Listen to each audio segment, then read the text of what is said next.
Rise and shine, all you gold digging mothers. You too good to tango with the poor, poor, poor. Yo, it's Wednesday the 18th of December. I'm just about to take my last 3 chemo tablets. So basically I've got a week now before I go back into hospital again.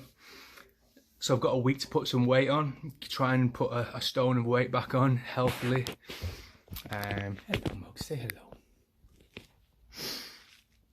But I'm up to 4 miles per day walking. And I think if I've got time today, I might do a little video on just how I got into this fine mess and the story of how it all happened. So yeah, cool. Basically, I just got back from this amazing trip across India. And it's a good job it didn't really happen out there, to be fair, because, you know, it was quite close. But for the last 2 weeks of this trip, you know, I'd met this cool girl and we were just living together in my beach hut in absolute, you know, paradise, tranquility.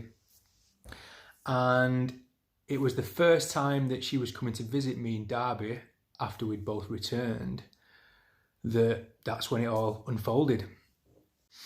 I just woke up on the Sunday morning with a stomach ache, and we had to walk back to my car from the previous day.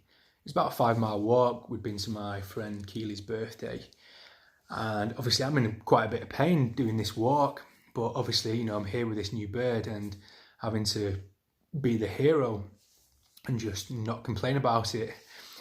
On the Monday, I woke up and the pain had moved over to the right-hand side. And obviously, if you Google that, then that's just standard appendicitis. So I think I rang the NHS helpline and had a chat with them, and they made me an appointment with the drop-in centre. So I went there on the Monday. I explained to them that I think I had appendicitis, and they didn't think it was because, you know, the kind of spirit, you know, I was kind of in high spirits. And they didn't think I was in that much pain, and they pressed me on my stomach and I kind of shrieked out in pain. So they said, oh, maybe it is. So I was referred straight to the hospital. So I had blood tests in the hospital on the Monday, and they agreed to take my appendix out on the Tuesday. It was meant to be a very straightforward operation, keyhole surgery. It's normally a 45-minute operation to get your appendix out. So off I went for this operation. You know, I was really in still quite high spirits. The next thing that happens is I just wake up from this operation and I'm literally in an animal institution. There's just monkeys everywhere in cages, and there's some apes, you know, in bigger cages. And I'm kind of freaking out a little bit, but, you know, I kind of felt calm, and there was this bright light next to me, and then I realised, you know, she was kind of holding my hand, and I'm looking at this woman, and, you know, I was just in awe of her. I'm just kind of saying to her, telling her how beautiful she was and how much of a nice face that she had, and she was just like a real life angel. You know, anaesthetic is a real cool drug. I was hooked up to morphine. I think I could administer, what is it? Seems 10 milligrams every 2 minutes. I just had this button, I could just continually press it. I was just getting so high on morphine. It was brilliant. The surgeon came to see me the next morning and explained that this simple procedure kind of turned into a bit of a dilemma, where they'd found a tumour in my cecum, which is like the kind of lower part of your large intestine, and it was that had pretty much burst my appendix just by pushing on it. And, you know, for them, they had to make a decision. Apparently it was a bit of a dilemma. What do they do? So him and his team, they decided, you know, obviously they need to cut the tumour out. They obviously had to cut away part of my large intestine to secure getting rid of this tumour. And, you know, I shit out of my stomach now. And that was the fucking worst thing. And that surgeon, man, he actually hid that from me. I don't think intentionally, but, you know, I'd never even heard of what a stoma was. You know, that word, I'd never even heard of that. And he, you know, he's explaining to me, he's found this tumour, they've cut it out. They could potentially, you know, we could potentially have chemotherapy drugs to clean up any other bits, and you have this stoma, blah, blah, blah. And, you know, the word just didn't register in my mind, stoma. So I didn't know about that for days. And it was only when my stoma nurses came to visit me, and, you know, I'd been cut from like whole stomach. And so I had loads of dressing, and they kind of undressed it, and they're taking these things off. And then all of a sudden, you know, I just see this bag, and they explain to me, that is it now. Man, that was the worst thing for me. And I didn't really care about the cancer, you know, for that. It was just, that was so bad.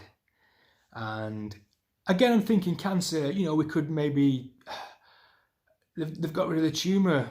We can clear up any bits with some mild chemotherapy maybe. I don't know. I was just so gutted.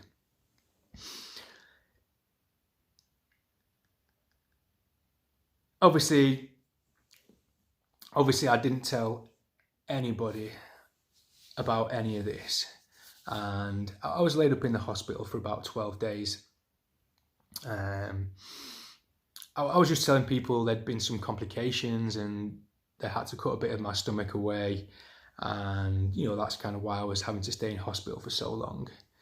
I think I just needed to, I don't know, you just need to process it in your own mind and come up with your own plan first, I suppose. Stevie was there every day. She was just coming to the hospital there the whole time. And, you know, I found out since it's so shady that she was coming back to my house, obviously staying here without me being there. It was the first time she'd, been here, and she wasn't even venturing. She was only going from like my bedroom to the bathroom. I think she came into the lounge once, and she kind of didn't explore anywhere, or wouldn't, just too scared to go anywhere.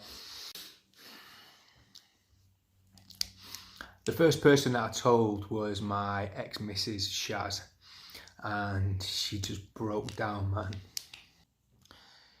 It's really hard not to get upset when you're talking about other people, you know, who get upset and stuff. Obviously, telling your family is one of the hardest things about having cancer as well, and that was just, you know, it was horrible, really, having to go and see my mum. I've been through so much, and she broke down. And, you know, her fella, he just died of bowel cancer as well, so, you know, it made it a lot more difficult. My dad was just, I've never seen him like that before. You know, he broke down.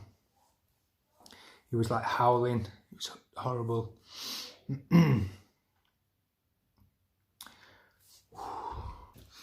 But that is just, I mean, that is just the worst thing about having cancer in the world, is just how it fucks up other people. It is just, I mean, that is just the worst. That's the worst thing about it.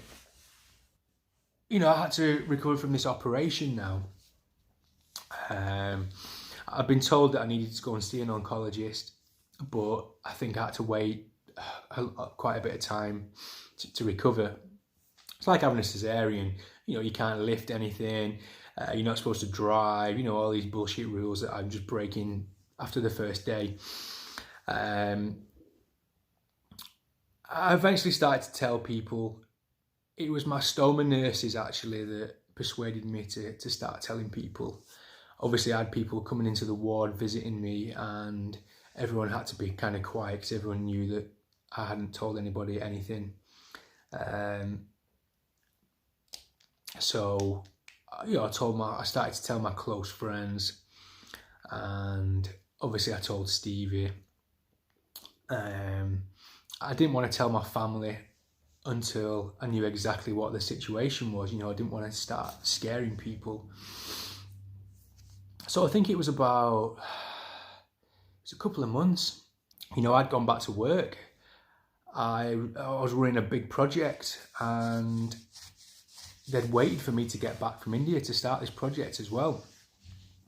So I think it was about March before I went to meet my oncologist, and I took one of my best mates, with me, and we kind of went in. We were being quite positive, and we were quite upbeat, and you know, what's the worst that could happen? And then she just starts to explain to me, you know, I can't even remember, to be honest.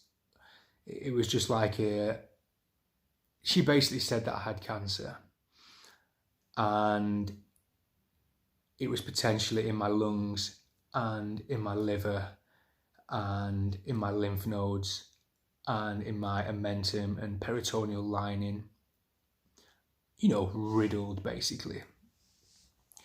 And I'm saying, so, you know, what do we do? When can I start chemo drugs?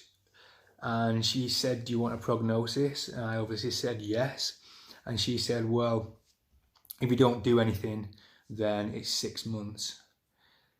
If you have chemotherapy drugs and you can have this biological accompaniment with it, then we can potentially extend your life 20 to 30 months. You know, it was just like, it's so difficult when you get told that. I mean, my oncologist, she had tears in her eyes. There's always a nurse in the room as well. She was like crying, and me and Em just kind of gave each other a hug. You know, I wanted to comfort her. I felt bad. So that was it, you know. Stage 4, incurable colorectal cancer. It has spread to my liver, my lymph nodes, omentum, peritoneal lining. They explain, you know, they said it's kind of peppered everywhere. I couldn't have that biological accompaniment, so I don't know what's going to happen still now. That was March 2019. It's January 2020 now. I'm sat here, you know, I'm feeling all right. Let's get back to the vlog. Let's see what's happening. How's my friggin' weight doing? Can I lift my arm up in the air? I'm like this all the time after what the oncologist said to me, because that's one of the first signs of your liver failing, apparently. You can't lift your right arm up in the air. So if you see me walking about the streets just randomly going like this, I'm not Zeke Heiling. I'm just checking that I'm not friggin' dying. So it's Tuesday, the 24th of December. Merry Christmas, everybody. I'm supposed to be having chemo today again and starting this 3-week cycle again. But my missus was kicking off about it and threatening to boycott not going back to her family because she didn't want me to be having chemo without her being here. Because she reckons I've forgotten how bad it actually was the first few days afterwards. So I went to meet my oncologist yesterday and she agreed to put it back by 1 week.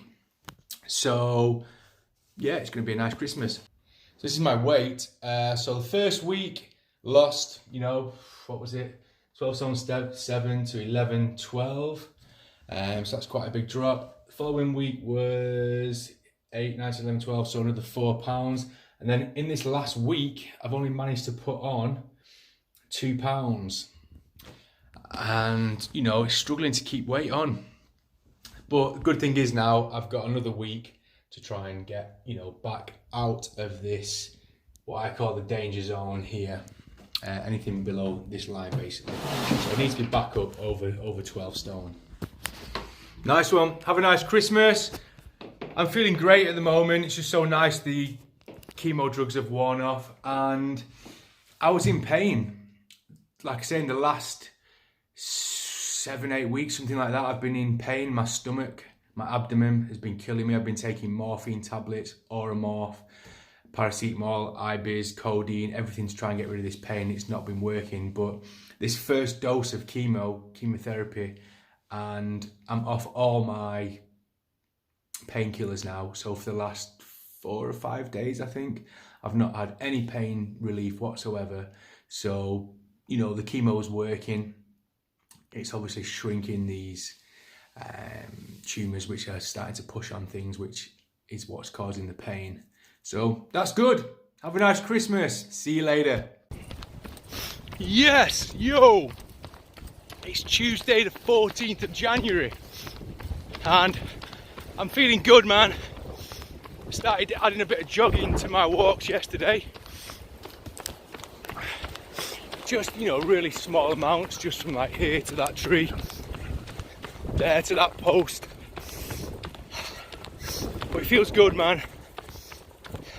Today is actually 1 year since the day that I woke up with that stomach ache, that pain. So we're marking the occasion with, you know, a 5 or 6 mile walk with a lot of slow jogging in the middle. Have a nice day. Peace.